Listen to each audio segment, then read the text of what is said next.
Today I am going to teach you the estimation of beta 0 and beta 1, but before that let us again revisit the concepts of linear regression and simple linear regression.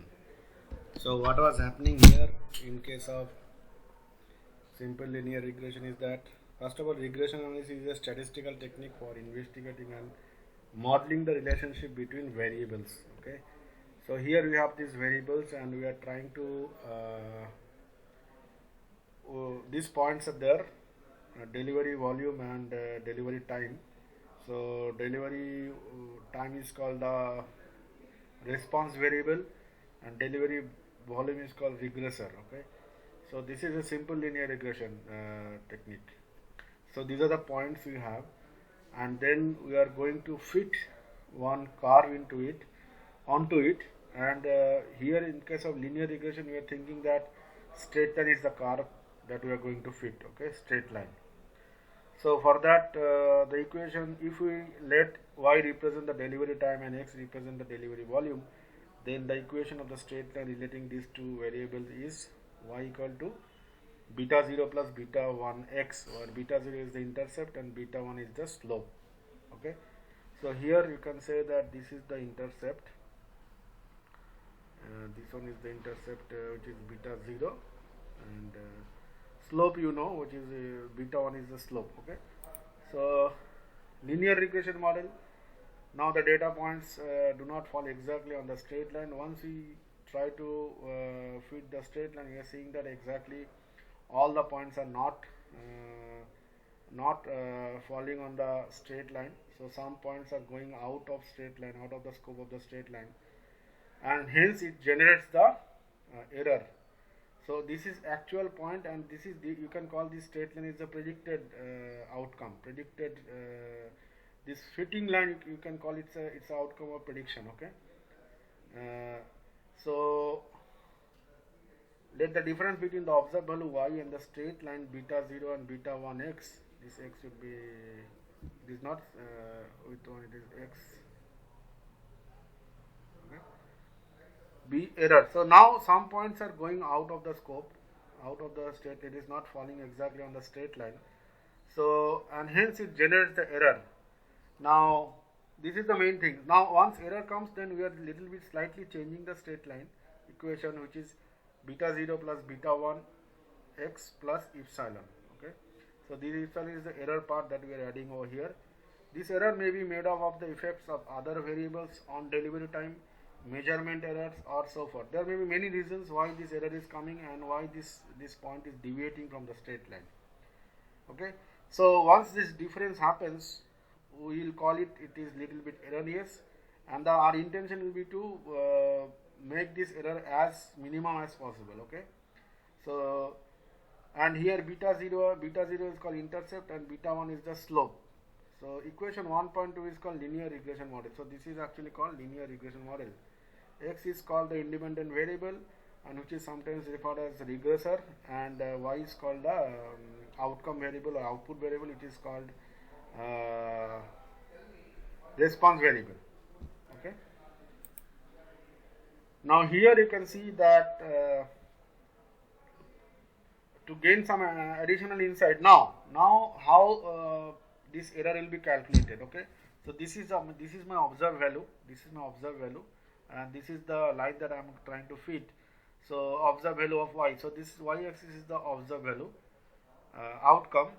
So observed value of y for a given x are sampled from this distribution. Now this is error, this point is generating error, this point also generating error because it is not falling on the straight line. Now from that perspective, let us go little bit deeper into that. So to gain some additional insight into the linear regression model, suppose that we can fix the value of the regressor variable x. So whether you can fix the variable x and observe the corresponding value of response y. Now if x is fixed, the random component epsilon on the right side of the equation 1.2 determines the properties of y. Suppose that the mean and variance of epsilon are 0 and sigma square.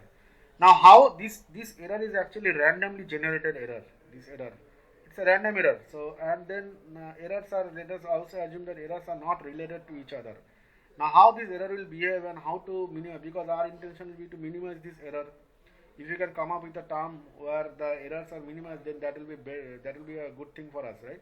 So, and this is a predicted state line and this is the actual point.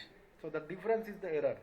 Okay, the difference is there. So this difference has to be minimum. This difference has to be minimum, and we are saying that the mean and the variance, how this error is actually varying.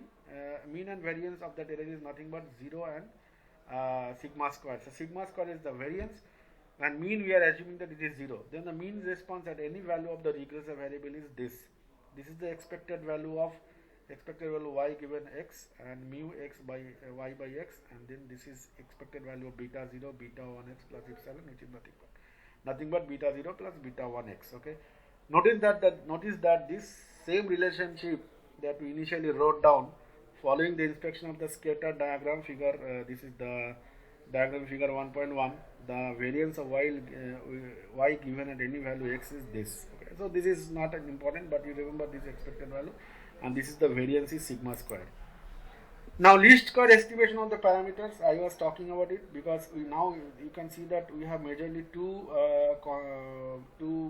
component, which is beta 0 and beta 1, and we have to estimate this beta 0 and beta 1. Why?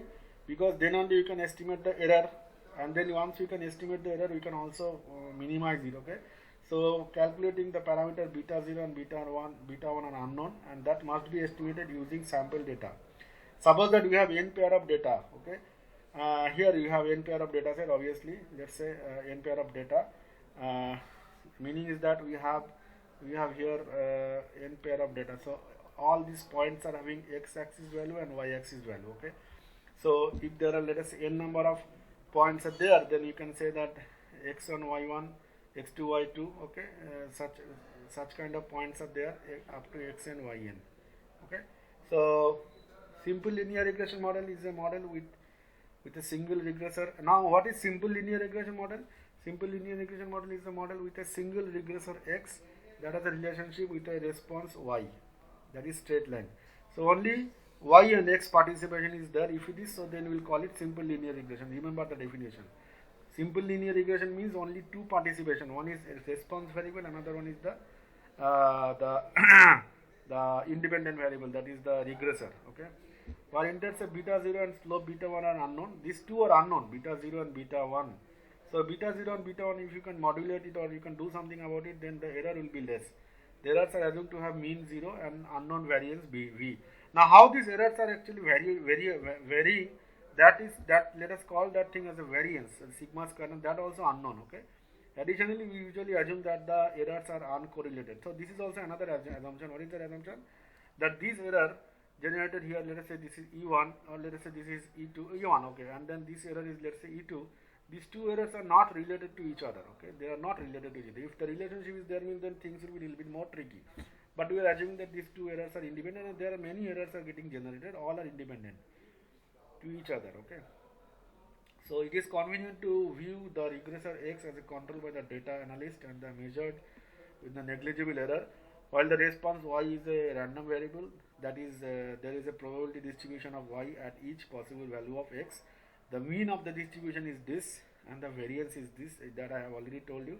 Thus the mean of Y is a linear function of X, although the variance of Y does not depend on the value of X. Furthermore, because the errors are uncorrelated, the responses are also uncorrelated.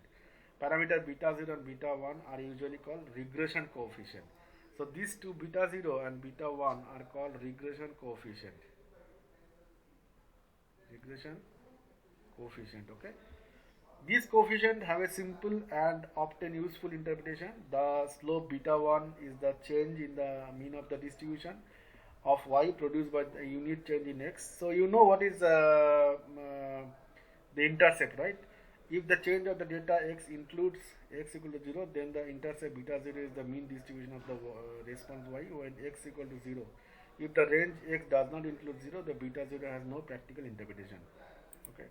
Now estimation of beta 0 and beta 1. The method of least square is to use estimate beta 0 and beta 1. That is, we estimate beta 0 and beta 1 so that the sum of the squares of the differences between the observed yi and the straight line. Meaning is what? Meaning is this: you have this straight line, and then this is the straight line you have, So here this is the predicted line, okay, and straight line, and errors are coming, and the observed values are here only. Let's say this is x1, this is y1, okay, and then there may be some x2, and then sorry, this is y1 and this is x1. Sorry, let me rub it. So what is happening here? It is something like that. So this is the straight line you have, and then there is a point. Okay, let's say this point is x1 and this is y1. So the coordinate is x1 y1, and this point is x2, and let's say coordinate is y2. So this point is nothing but x2 y2, something like that. Okay, x2 y2.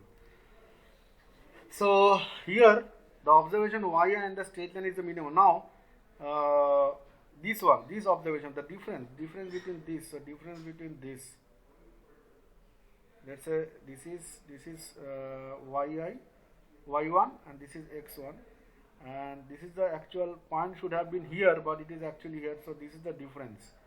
This difference is the error. Okay, this has to be minimized. This has to be minimized. So difference between the straight line, this is observed value. This is observed value, and this is the actual value. So what is the difference between actual value and observed value? That is the thing. So the equation for, so this is y1, this is x1, and there may be some other y2, there may be x2. Okay, no problem. So here also difference is there. Let's say this point. If it is on the straight line, then no problem at all. It's a proper estimation is happening. But if it is out of the scope, the error is getting generated, which we are representing in terms of epsilon. So for the ith point, we have, let's say this is x1, y1, y2, y3. Let's say for the ith point, what will happen?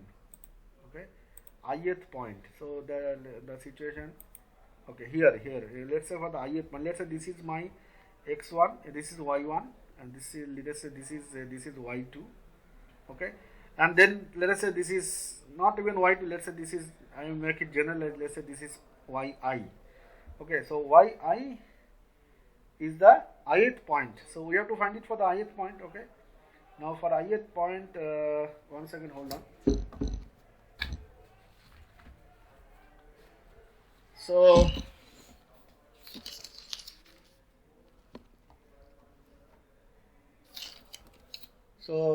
for yi, we can write yi equal to beta 0 plus beta 0 plus beta 1 xi plus epsilon I. Okay, where I equal to 1, 2 up to n. Okay, now ei is the random variable. Ei is the random error actually. Ei is random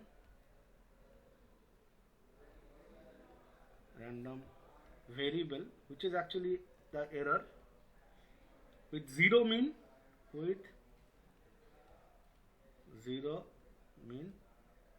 and the variance is sigma square. We don't know what is the variance, unknown. This is also unknown. Okay, this variance is unknown, and and then ei, let's say 2 ei, 2 times the error is getting generated by 2 points. Let's say one is ei, another one is ej. So they both are, this epsilon ei and epsilon ej also not related. I mean they are not hampering each other. Okay, there is no independent. There is no dependency between ei and ej. Any two errors, there is no dependency. Okay, so we can call it that epsilon i's are non-correlated. Non-correlated means they are not at all related at all. Okay, unrelated. And ei is distributed normally. As I said, here you can see. Now you can see, sir, where is this ei will be situated? Where, how to do that? How to find the situation or the placement? Okay, we said that, and how it is distributed, not placement, how it is distributed, because there will be many points which are outside of the scope, and we are just targeting one. So how the distribution is happening across this whole graph? We can say that this distribution is nothing but it's a normally distributed, and its mean is 0. Okay, so we can say that epsilon I is distributed,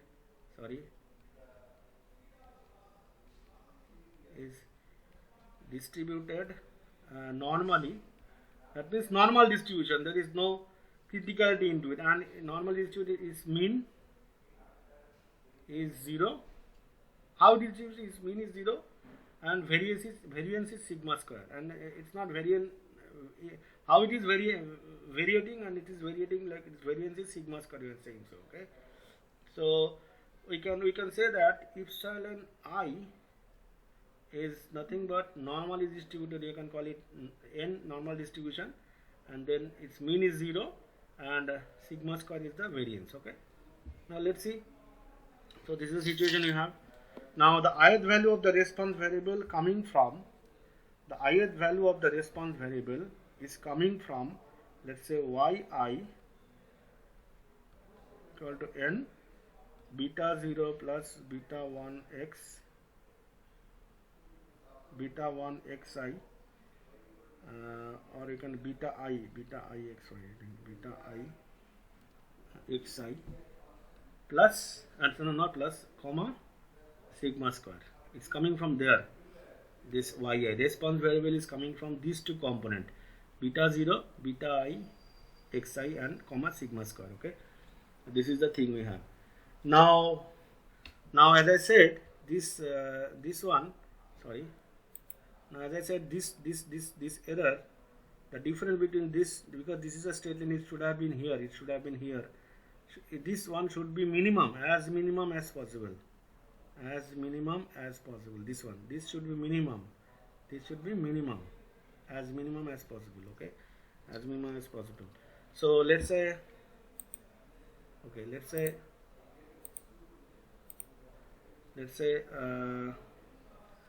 I have this graph here. Okay.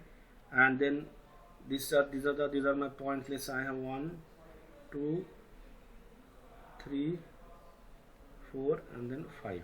Okay, so this is y1, this is y2, y3, y4, y5, and these all having corresponding x1, x2, x3, x4, and then x5. Okay, now how much this is actually deviating from the straight line? Let's say this much it is deviating. Okay, and let's say this error is nothing but E5. E5 is the error. Okay, E5 is the error. And let's call this fitted line, let's call it y cap equal to beta 0 cap plus beta 1 x cap. Okay, and this is so this is E5, this error is E5. Now least square fixes this line. Okay, least square fixes this line as minimum as close to the points. So E5 is nothing but, E5 will be nothing but y5, this y5 minus y5 bar. Y5 bar is the straight line value, this one. So this is there. So now if you take the now this may be negative positive, so instead of avoiding those things, we will take the square part of it. So that means, let's say here how many points? 1, 2, 3, or 5 points are there. So I equal to 1 to 5. To generalize it, let's say I equal to 1 to n, and then ei square. It has to be minimum. So this is nothing but this error has to be minimum. Okay, and this has to be minimum. This has to be minimum as possible. Okay, and then this error we are calling it SS. That means it's called residual summation. This is called residual summation. Okay, residual summation. That means all differences. So this is called SS res. It's called residual summation. This is called residual summation. This error. Okay. Now this error is nothing. This is also, so this will be how much? This will be like summation, whatever is there, and yi minus yi cap, and then square. Okay. So you can write it yi minus beta 0 cap square, beta 0 cap minus beta 1 cap xi whole square. That's all. Okay, let's go to it and see. So equation 2.1 is this one. Equation 2.1. Equation 2.1 may be viewed as a population regression model. Sometimes it is referred as population regression model, while Equation 2.3 is a sample regression model. Okay, equation 2.3, this is sample regression model, which where we are considering the response variable yi. It's a sample regression model written in terms of a pairs of data. So xi yi xi. Okay, thus the least square criteria is this one, beta 0 beta 1. Just now I have shown you. Okay, which is called residual error. So now this has to be minimum. So the least square estimate on beta 0. So here I have calculated this. So this thing has, so this is beta 0 and beta 1 says the least square estimate of beta 0 and beta 1 say this difference, and beta 0 must satisfy this. So what we'll do, we'll actually we'll apply derivative over here in terms of beta 0 and in terms of beta 1. So first we will apply derivative in terms of beta 0. So this as usual, this 2 will be coming over here, normal derivative way. So this has to be 0, and with respect to beta 1 also we will apply derivative. Okay, simplifying these two equations yields this. So n beta 0 cap plus beta 1 cap summation I 1 to n xi, and this is there, and then you have this one, beta 0 cap I equal to 1 to n for one for beta 1, 1 for beta 0. So both are 0 0. So so the equation 2.5 are called least square normal equation. This is the least square normal equation. The solution to the normal equation is beta 0 cap equal to y minus beta 1 x bar. Okay, y bar minus beta 1 cap x bar. Okay, so basically you can see that. Okay, now beta 0 cap equal to y bar minus beta 1 x bar, and beta 1, if you if you free beta 1 from here, beta 1 cap, so beta 1 cap if you free from here, it will be nothing but yi xi minus beta 0 xi. Okay, and divided by xi square. That is what happening. Okay, here that is what happening. Okay, so from these two you can actually say the beta 1 cap is nothing but this much, and beta 0 is this much. Now beta 0, if you free from here, it will be nothing but yi minus beta 1. Just take this beta 1 cap summation I equal to 1 to x, this left side, and then you divide it by n. You will get beta 0. Okay, now yi by n is nothing but, again, is nothing but y bar. That means mean. Okay, so this is what is happening here. If you see, this one is nothing but n into beta 0 is equal to yi I equal to 1 into n, okay, minus beta 1 cap summation xi I equal to 1 and x, and then if you bring this one here by n and then by n, so this will become nothing but this is nothing but mean, right? Y cap, and this is beta 1 cap x bar.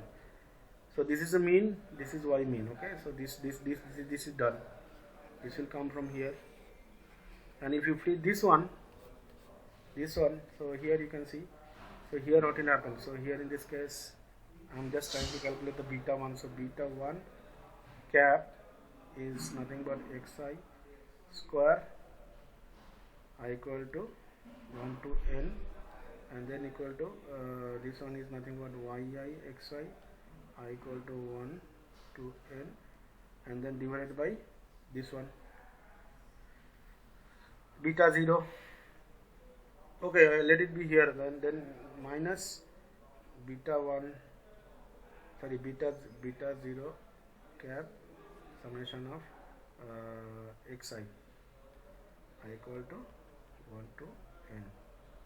Okay, and then you have beta 1 here, xi square here. So if you free beta 1, so it will be like everything, like yi xi minus xi, and then divided by x square, right, equal to 1 to n, and then also you will be having Yeah, x x square. So x square. So this is xi. Yeah, true. So I equal to 1 to n. I equal to 1 to n. So this is how you can feed beta 1. So that is what we have done here. Beta 1 equal to this. Okay, beta 1 equal to this.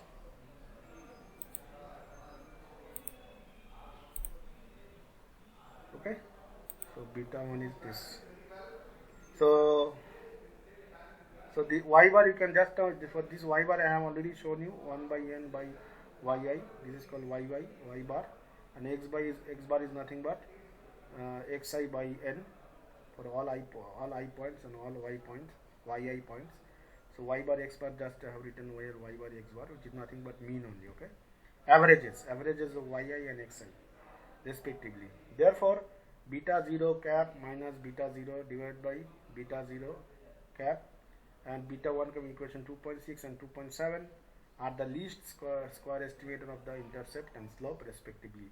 The fitted sample regression model is then y cap equal to beta 0 cap plus beta 1 cap x. Okay, equation 2.8 gives a point of estimate of the mean of y for a particular x. Okay, and then since the denominator of equation 2.7 denominator this one is the corrected sum of squares of xi and numerator is the corrected sum of cross product of xi. Yeah, true, because this is the cross product. Xi and y, we may write this quantity in more compact notation as this. So this can be written like this. Okay, more simplified way. So this is nothing but xi minus x bar square. Okay, and ys xy can be written like this. Okay, thus a convenient way to write equation 2.7 is beta 1 cap equal to sx xy divided by sxx. Okay, so the difference between the observed value yn and the corresponding fitted value y cap I is the residual. Mathematically, the ith residual is ei equal to yi minus y cap I, which is nothing but yi minus beta 0 cap plus beta 1 x cap xi, where I equal to 1 to n. Residual play an important role in investigating model accuracy and in detecting departures from the underlying assumption. So this is the estimation, students. I hope you have understood this.